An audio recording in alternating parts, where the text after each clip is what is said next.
Obrigado, reverendo. Quero aproveitar para agradecer o convite para estar aqui esse fim de semana, agradecer a hospitalidade. Não posso deixar de mencionar os irmãos Adair e Marinês, que pela terceira vez nos hospedam em sua casa.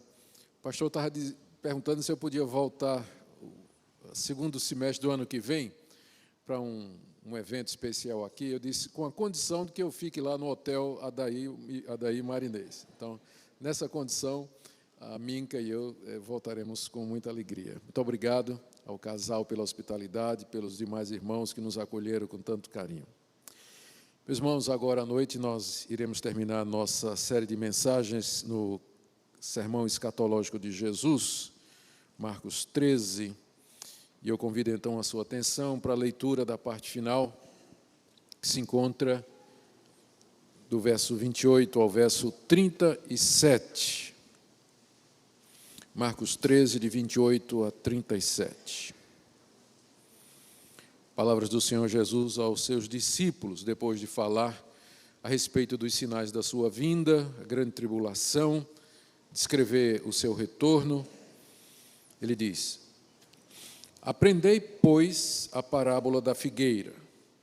Quando já os seus ramos se renovam e as folhas brotam, sabeis que está próximo o verão. Assim também vós, quando virdes acontecer estas coisas, sabei que está próximo às portas. Em verdade vos digo que não passará esta geração sem que tudo isso aconteça. Passará o céu e a terra, porém as minhas palavras não passarão. Mas a respeito daquele dia ou da hora ninguém sabe, nem os anjos no céu, nem o Filho, senão o Pai. Estai de sobreaviso, vigiai e orai, porque não sabeis quando será o tempo. É como um homem que, ausentando-se do país, deixa a sua casa, dá autoridade aos seus servos, a cada um a sua obrigação, e ao porteiro ordena que vigie. Vigiai, pois, porque não sabeis quando virá o dono da casa, se à tarde, se à meia-noite, se ao cantar do galo, se pela manhã, para que, vindo ele inesperadamente, não vos ache dormindo. O que, porém, vos digo a todos: vigiai. Essa é a orientação que o Senhor Jesus dá aos seus discípulos diante da perspectiva da sua vinda inesperada, súbita, que eles todos, nós inclusos, vivamos uma vida de vigilância.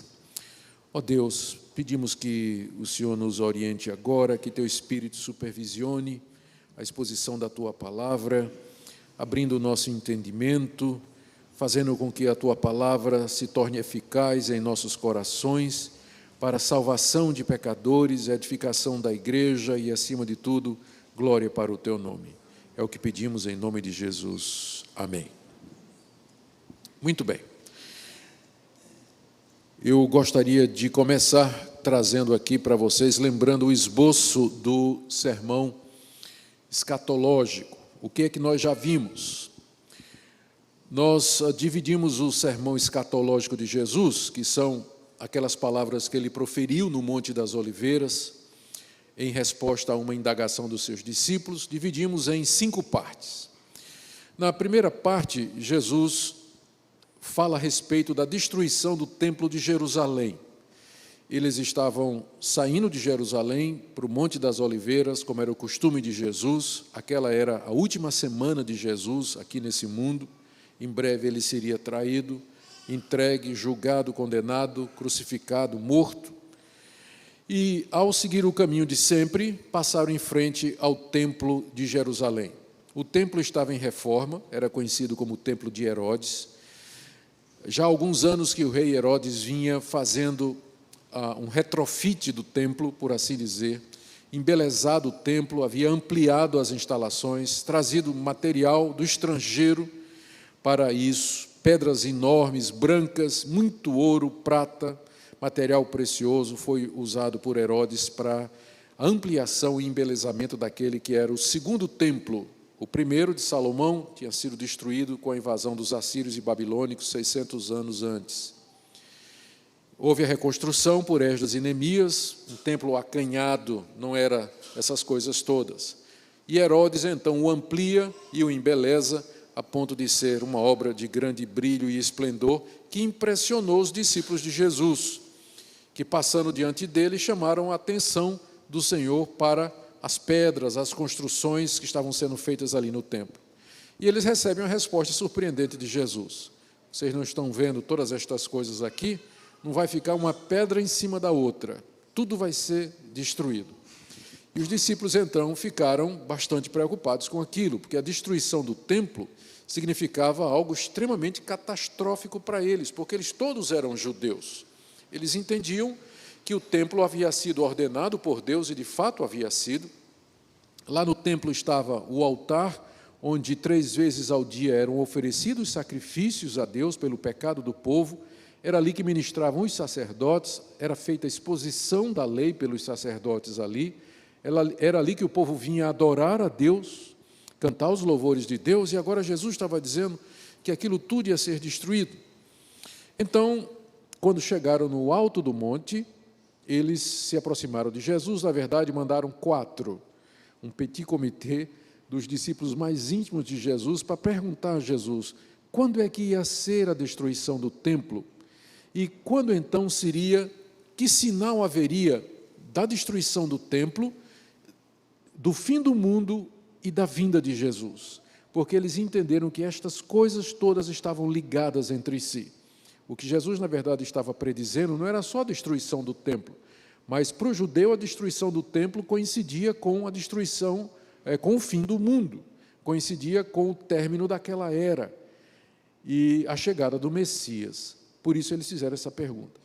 E Jesus, então, aqui vem a segunda parte, do verso 5 a 13, Jesus, então, os alerta de que estas coisas seriam precedidas de sinais, de evidências históricas, mas que elas não seriam em si mesmas o fim do mundo, mas apenas aquilo que ele chama de o princípio das dores. O mundo, na verdade, na visão de Jesus, ele está caminhando para o fim, e o momento primeiro é um momento de contorções, de estertores, de grande agonia, marcado por surgimento de falsos profetas, perseguição dos cristãos, terremotos, fome, sede, muita guerra, a perseguição entre parentes por causa do Evangelho, o ódio generalizado contra os discípulos de Jesus. E Jesus disse: isso ainda não é o fim, isso aí é apenas o começo, isso é o princípio das dores, como, por exemplo, a mulher que está próximo de dar à luz um filho, ela começa a sentir contrações, aquilo é o princípio das dores. Então, aí vem a terceira parte, Jesus diz que se seguiria um período de grande tribulação, como nunca houve na face da terra. E quando a gente lê essa passagem de 13, de 14 a 23, a gente percebe que Jesus está falando de duas coisas ao mesmo tempo. Ele está falando da destruição do templo, porque ele menciona o cerco de Jerusalém, a queda das muralhas, a chegada dos exércitos e a morte dos judeus, ou de grande parte deles, e aquilo tudo, ao mesmo tempo, apontava para uma catástrofe ainda maior, que surgiria debaixo daquilo que Jesus chamou o abominável da desolação, a figura do anticristo, o inimigo de Deus e do povo de Deus, que haveria de se levantar no futuro, trazendo grande perseguição contra a igreja e comandando um período sem precedentes de sofrimento aqui no mundo. Esse é o período que ele chama de grande tribulação. Esse período terminaria, e aí vem a quarta parte, com o retorno de Jesus em glória. Logo em seguida a tribulação daqueles dias, então, sinais aparecerão no céu, afetando a lua, as estrelas, o sol, o mar, os fundamentos do próprio universo. Haverá uma grande comoção cósmica e todos os povos da terra verão Jesus voltando sobre as nuvens em poder e grande glória para salvar o seu povo, destruir o anticristo, julgar o mundo e dar início àquilo que nós chamamos de um novo céu e a nova terra, onde a justiça, a paz, a felicidade e a perfeição haverão de reinar para todo sempre. Depois de fazer essa exposição, Jesus termina o seu sermão com duas parábolas sobre a necessidade, então, dos discípulos ficarem vigilantes e alertas diante destes sinais, diante dos acontecimentos preditos e da vinda inesperada do próprio Senhor Jesus. A ordem do dia é que nós fiquemos vigilantes diante de tudo isso. Vejam como ele diz no verso 28, aprendei, pois, a parábola da figueira. Esse pois introduz uma consequência ou introduz uma oração causal ou uma oração de consequência que expressa o que deve ser feito à luz do que veio antes. Estas coisas vão acontecer. Portanto, pois, aprendam o seguinte, vivam vigilantes, vivam em oração, vivam na expectativa, porque vocês não sabem um dia e vocês não sabem a hora em que estas coisas vão acontecer. Então, hoje à noite eu queria terminar com essas exortações do Senhor Jesus sobre a necessidade de ficarmos vigilantes e alertas diante da sua vinda, diante da certeza da sua vinda. Ele nos recomenda algumas atitudes que eu quero ver com vocês. Antes disso, apenas uma observação no slide sobre introdução. Os discípulos tinham perguntado a Jesus acerca dos sinais que antecederiam a sua vinda. O que eles queriam, na verdade, era marcar no calendário deles. Ele vai voltar no dia tal.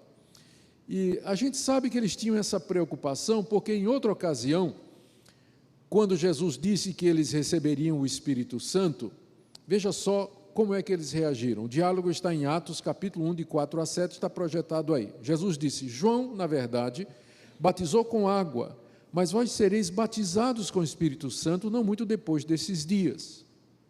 Então, os que estavam reunidos, que eram os 12 mais alguns, perguntaram, Senhor, será esse o tempo em que restaures o reino a Israel?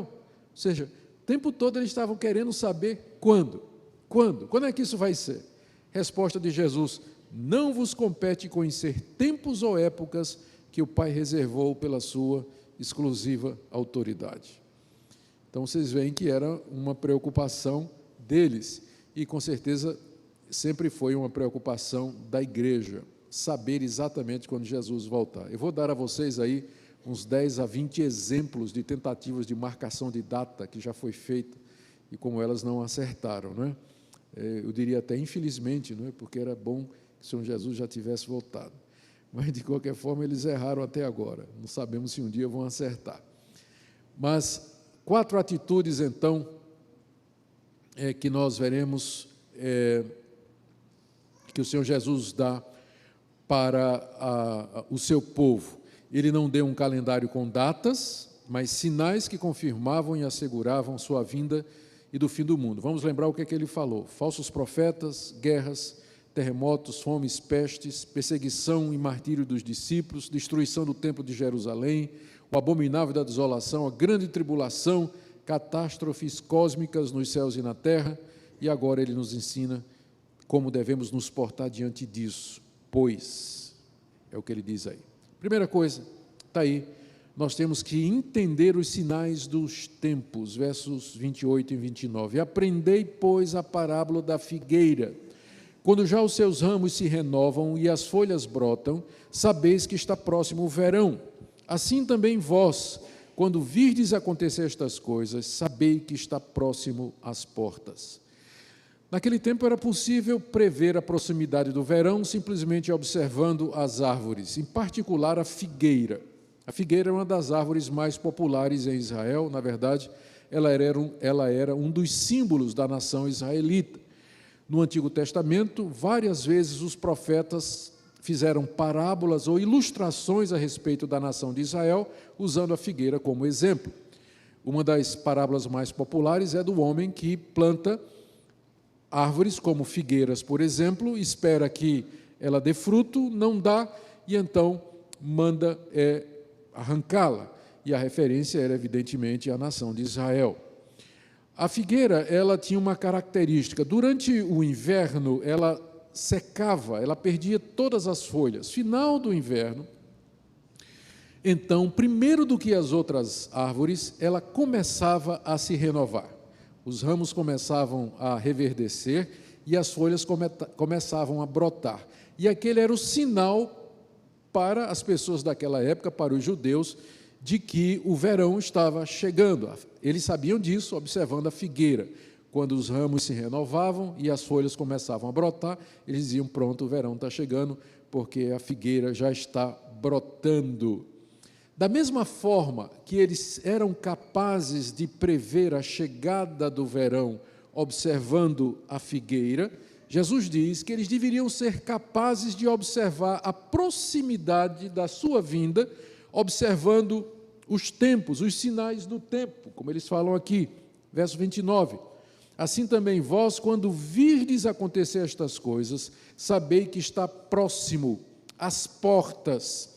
Aqui a figura é de uma visita que já chegou e que está às portas da sua casa batendo, está disposta a entrar. Não entrou ainda, mas está à porta. Então, quando nós olharmos o tempo, olharmos a situação, olharmos a história e nós percebermos que estas coisas estão acontecendo, a semelhança de detectar a chegada do verão olhando a figueira, nós podemos dizer que a vinda do Senhor está às portas, está próximo. Não podemos predizer com exatidão o dia e a hora, mas nós podemos ter uma ideia da sua proximidade. E a análise que nós fazemos é que tudo que Jesus falou está acontecendo e cada vez mais intensamente. Terremotos, perseguição dos cristãos, eu já mencionei para vocês o termo cristofobia, é um termo que está sendo usado mais recentemente pelas ONGs, que tratam de liberdade religiosa no mundo, para se referir à onda de perseguição contra os cristãos, a violência que há no mundo, a apostasia, a igreja se afastando cada vez mais de Deus, igrejas ordenando pastores homossexuais e pastoras lésbicas, reconhecendo o lesbianismo e o homossexualismo como sendo uma coisa absolutamente normal, não tratando mais a Bíblia como palavra de Deus, negando todos os pontos fundamentais da fé cristã. Os tempos são tempos difíceis e cada vez que a gente olha para o que está acontecendo, a gente fica pensando, nós seremos provavelmente a geração que verá a vinda do Senhor Jesus. Ele deve estar próximo às portas. A gente fica perguntando se pode ficar pior, não é? Alguns dizem que pode ficar muito pior. Eu creio que pode ficar pior se o próximo passo for, de fato, a grande tribulação.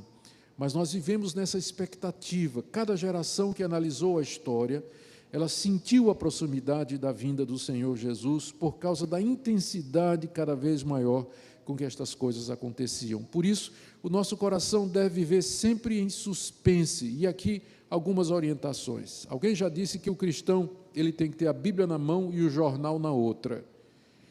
Porque não é só ler a Bíblia, você tem que acompanhar o que está acontecendo no mundo. Porque é isso que o Senhor Jesus está dizendo aqui. Nós temos que saber o que é que está acontecendo no nosso planeta. Isso é cada vez mais fácil por causa das mídias de comunicação, das redes sociais, da facilidade de informação. Então, o cristão ele deve ser alguém inteirado. É inconcebível a ideia de um cristão isolado, de um gueto. Na Idade Média, se pensou que a maneira de adorar a Deus era se refugiar em mosteiros, em busca de silêncio, de contemplação, isolamento da sociedade, para no deserto encontrar a Deus. É o oposto do que está sendo dito aqui. O cristão tem que estar antenado, ele tem que fazer parte do mundo, da sociedade, olhar os tempos. Como é que você vai saber que se o verão vai chegar se você não olha para a figueira? Então nós temos que estar olhando para a figueira, temos que estar olhando para a história, para o mundo, para os acontecimentos e procurar discernir ali as profecias do Senhor, aquilo que Ele disse que haveria de acontecer. Não creio nisso, de crente isolado da sociedade, o crente que vive em gueto, de igrejas que são comunidades estanques, isoladas do que está acontecendo lá fora. Isso não é aquilo que o Senhor Jesus planejou para os seus discípulos. Então, está aqui a primeira coisa. Temos que entender os sinais dos tempos. Olhar, examinar, comparar, entender, perguntar e, diante de Deus, estar alerta diante da proximidade da vinda do Senhor Jesus.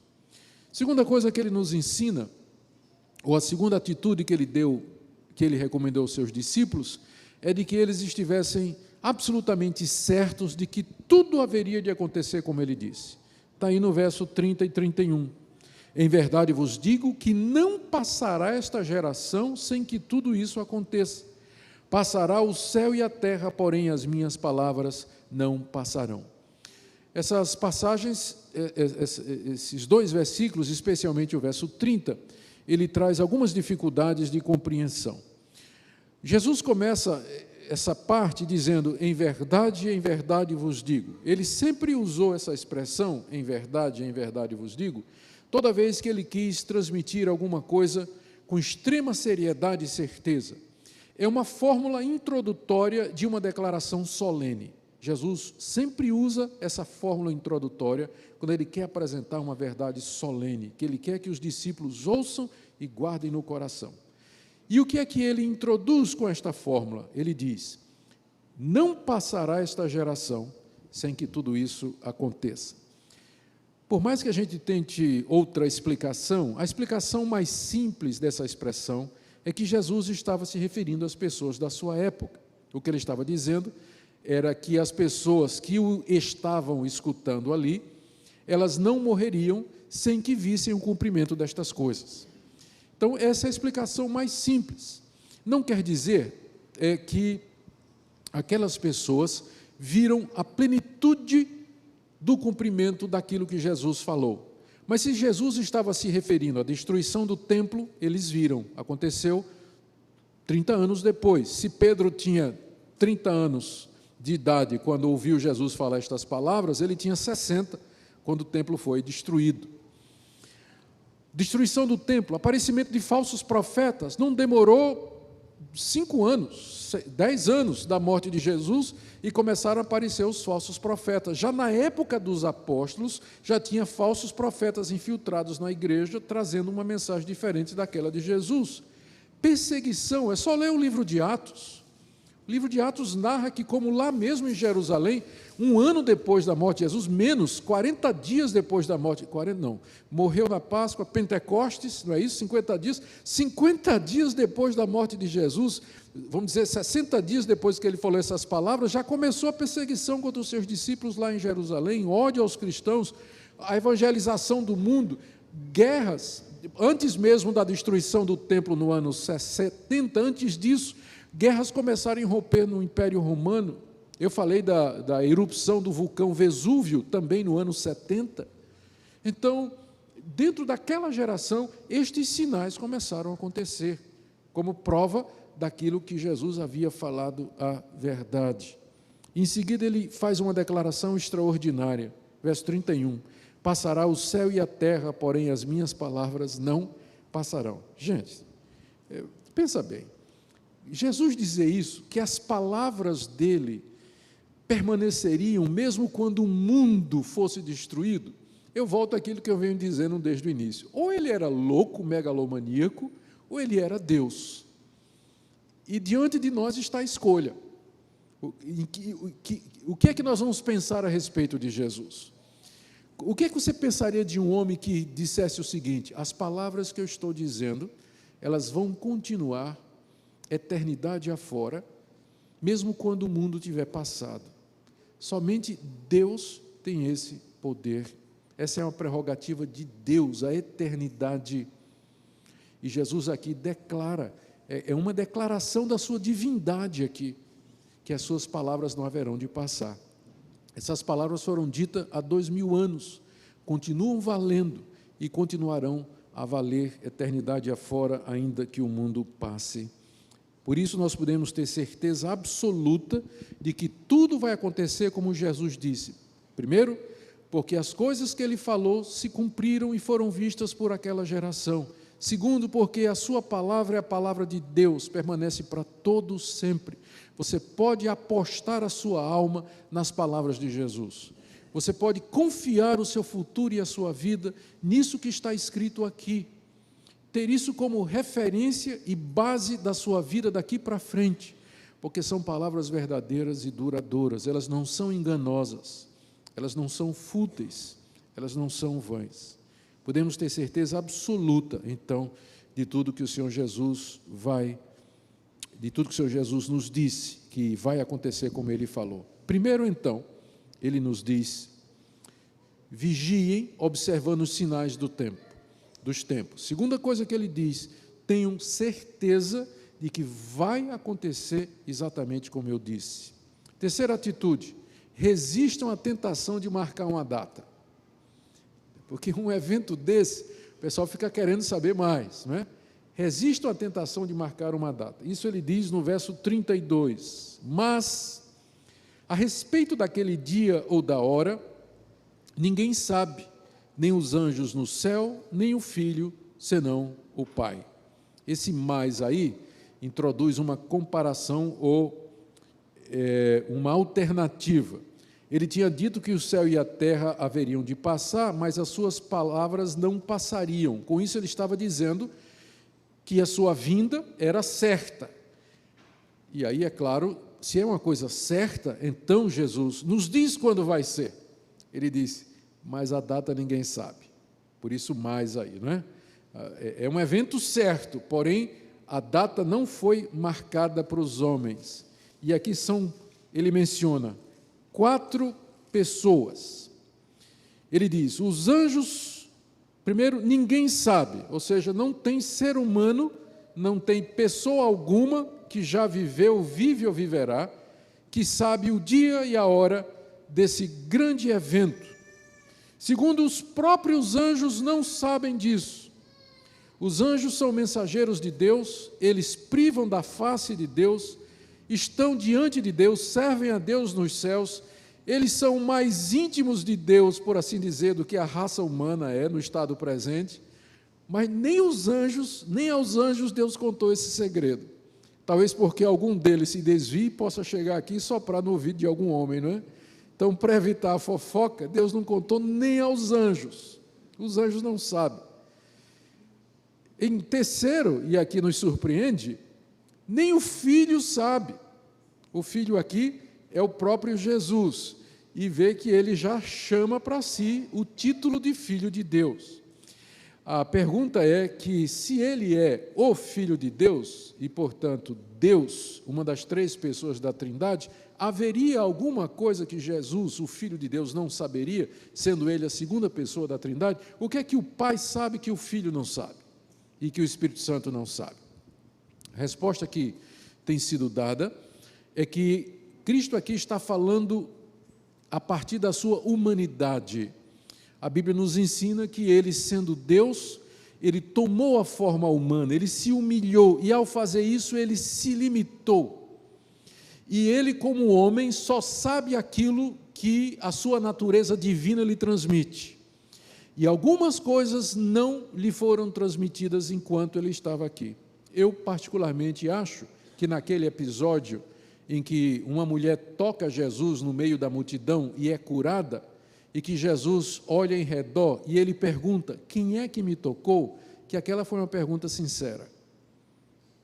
Ele olhou em redor procurando quem foi a mulher que lhe tocou. Não acho que foi uma pergunta retórica, mas foi uma pergunta sincera, porque ele, como Filho de Deus encarnado, como homem verdadeiro, algumas coisas no período de humilhação não lhe foram reveladas. É claro, uma vez que ele ressuscita dos mortos, glorificado e exaltado à direita do Pai, ele, é claro, sabe todas as coisas, porque ele mesmo é quem comanda a história. Tanto é que João, no livro de Apocalipse, ele narra que ele vê o livrinho que está à direita de Deus, que contém o desenrolar da história.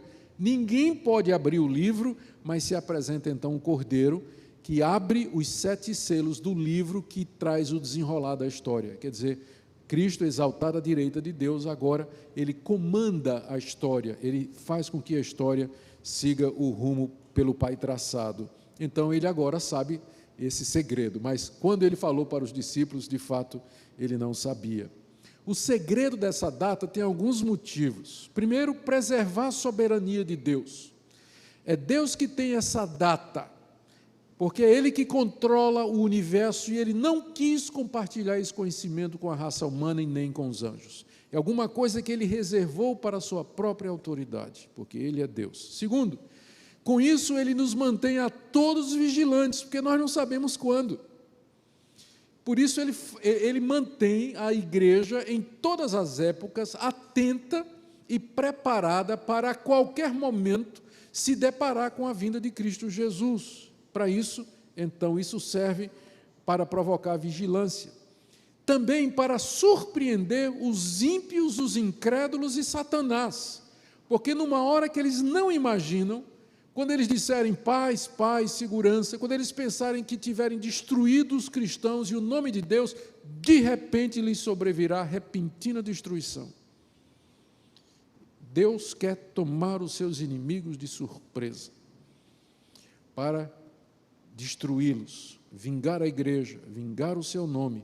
Por isso que ele não revelou a data para ninguém. Apesar disso, gente, eu vou desfilar para vocês aqui algumas tentativas. A minha relação tem, na verdade, cerca de 60 tentativas, feitas através da história. Eu tirei algumas, porque não dava tempo para comentar todas aqui, não é?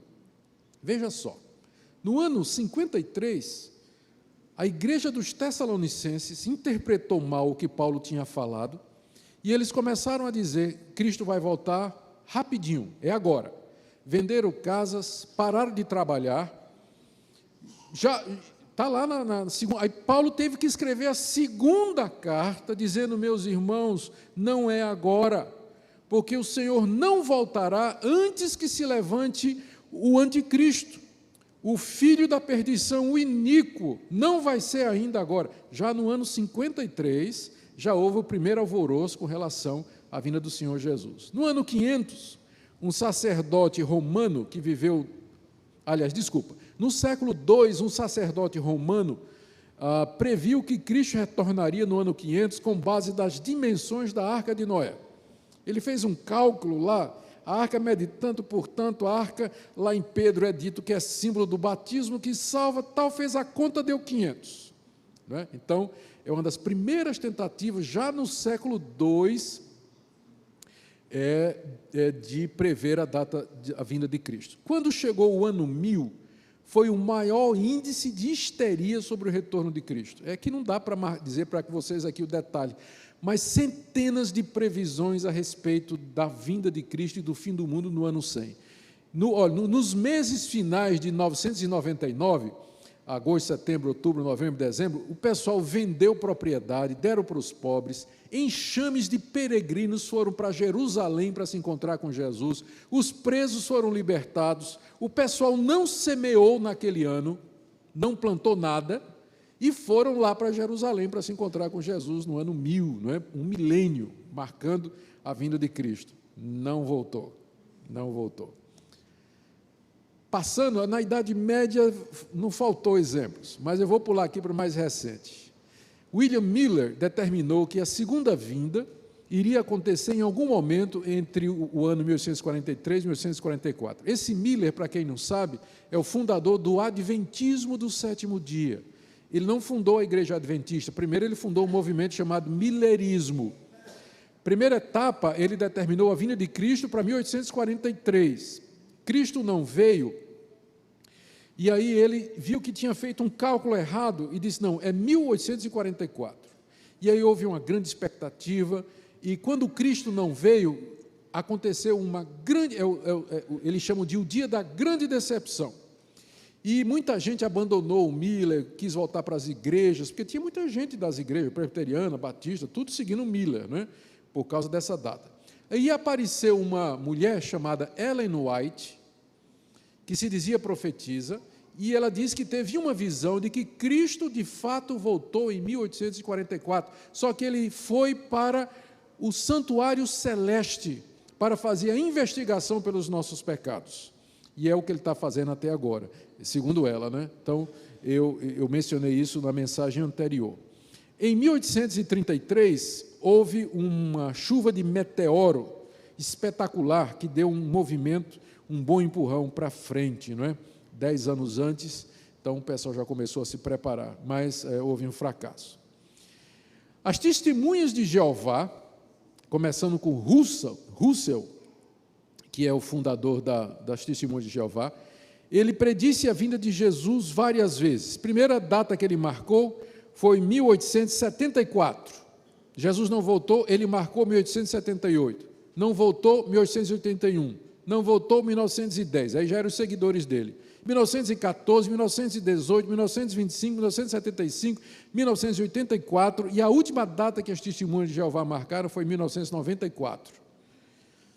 E aí disseram que não iam marcar mais, mas ninguém ensina truque novo para cachorro velho, né?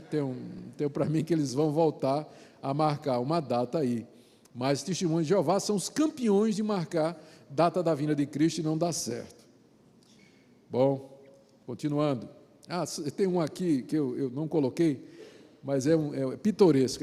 Foi na Idade Média, tinha essa mulher, Maria, eu esqueci o nome dela agora, que ela tinha uma galinha que botava ovos mágicos. E esses ovos mágicos começaram a aparecer ovos com mensagens sobre a vinda de Cristo. E aí isso causou uma grande comoção. O pessoal ia ver a galinha que botava ovo marcando a data da vinda de Cristo. Até que um dia um cliente pegou ela empurrando o ovo para dentro da galinha. Ela pegava o ovo, escrevia a mensagem e empurrava na galinha, né? Aí deu rolo, essa mulher foi presa e ela foi enforcada, não por isso, mas porque ela parece que tentou envenenar esse cliente, né?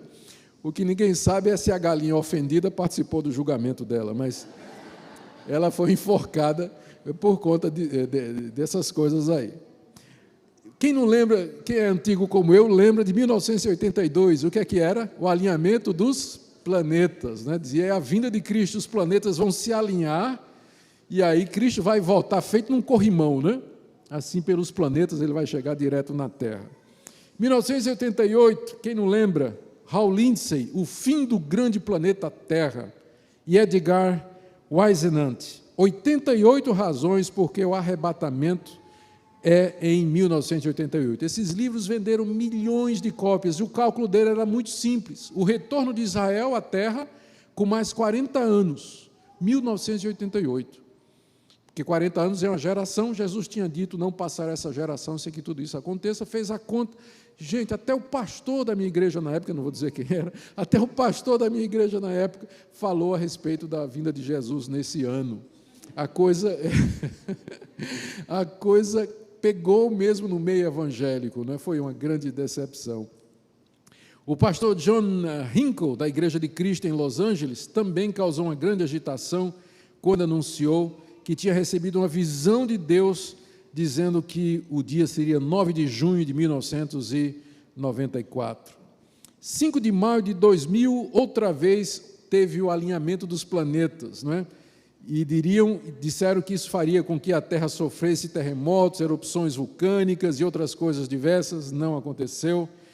2012, todo mundo está esperando agora, 21 de dezembro, porque os autores da nova era citam calendários maias e astecas que prevêem o fim da nossa era em 21 de dezembro de 2012.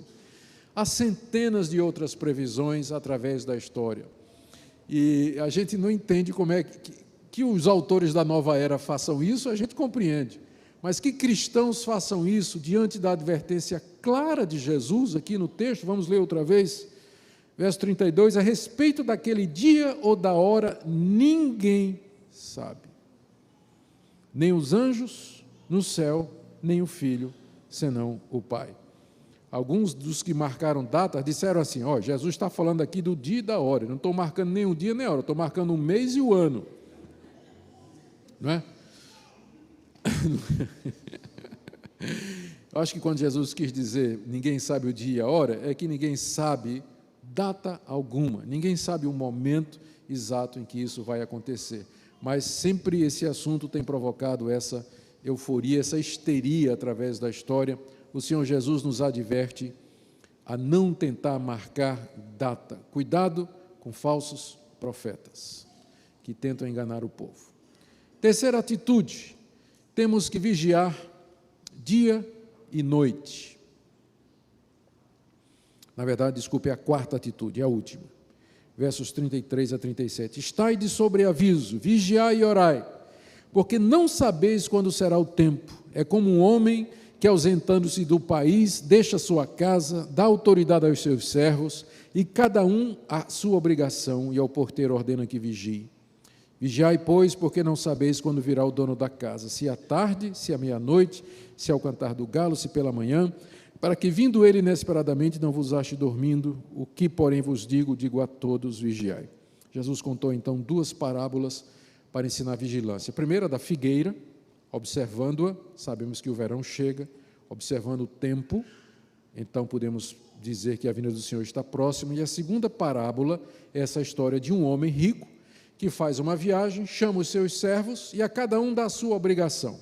Aqui ele menciona o porteiro e outros, autoridade para que os seus servos cumpram o seu trabalho. E ele pode voltar, diz aqui Jesus, à tarde, à meia-noite, ao cantar do galo de madrugada ou pela manhã. Ou seja, ele pode voltar a qualquer hora. Se você é empregado, sabe que seu patrão pode voltar a qualquer hora, pode chegar na sua sala a qualquer momento para investigar o que você está fazendo. Se você tem amor ao seu emprego, amor ao seu patrão, amor ao seu trabalho, você vai ficar vigilante, não é isso? Você não vai ficar entrando no Facebook, né, no Twitter, nas redes sociais, na internet, no horário de trabalho. Se você sabe que a qualquer momento o patrão pode chegar pela porta que fica atrás e ele pode olhar para a tela e ver o que é que você está fazendo. Você não sabe que hora ele vai chegar. Então, você vai trabalhar, não é verdade? Você vai trabalhar. É mais ou menos isso que o Senhor Jesus está dizendo. Vocês não sabem a que hora eu venho. Eu deixo a vocês o reino, eu dei a vocês as obrigações, eu dei os dons a vocês, eu dei a missão de evangelizar, de edificar a igreja, cuidar dos seus filhos, dar testemunho, edificar o povo de Deus. Se engajem nessas funções, sejam diligentes, operantes, vigiem, estejam alertas o tempo todo, porque a qualquer momento eu posso voltar e vocês não sabem a que hora eu virei. Ele deseja nos encontrar ativos, vigilantes, compromissados, fazendo a vontade dEle e o querer dEle. Essa exortação significa isso: não esquecer a sua vinda, cultivar a esperança da sua vinda, estar pronto para se encontrar com Ele e viver como se Ele fosse voltar hoje, viver como se Ele fosse voltar ainda hoje. Gente, essa é a esperança maior do cristianismo. Essa é a maior expectativa que nós temos da vinda do Senhor Jesus. Mais do que morrer e ir para o céu, o crente anseia por encontrar-se com o Senhor Jesus e vê-lo face a face e juntar-se com Ele e os irmãos. O que é que nós podemos aprender disso aqui, terminando? Primeiro, devemos ler e estudar as profecias da Bíblia relacionadas com a vinda do Senhor para manter a esperança viva. Eu queria desafiar você a ler mais aquelas passagens da Bíblia que tratam da vinda do Senhor Jesus. Leia o final dos evangelhos, Mateus 25, Lucas 21, Marcos 13.